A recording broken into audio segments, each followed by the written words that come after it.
sa ating matapang at walang takot na pinuno, lahat po kami ay nagbibigay ng taus-pusong pasasalamat. Halos sa isang buwan na yung nakalipas nang nagbisita si President Duterte sa Viluna.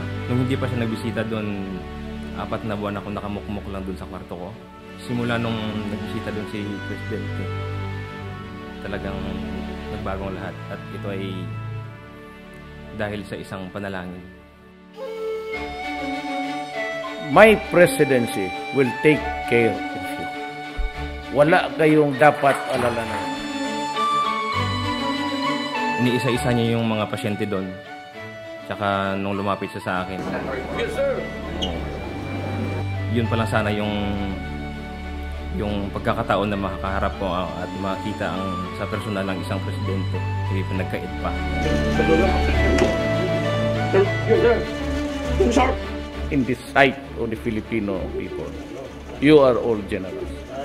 Kaya ako, pag magsaludo ako sa inyo, wounded in action, sinasabi ko, nagsasaludo ako, so mauna kang bumaba sa kamay. Diyan ang respeto ko sa inyo.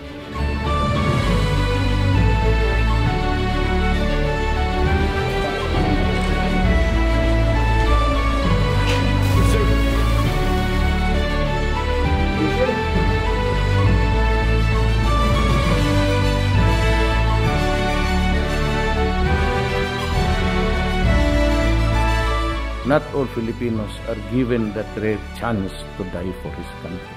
Ito kayo. Yan ang tandaan. Once upon a time, I was president. Once upon a time, I was a mayor. Talagang mahal ko ang pulis pati sundalo.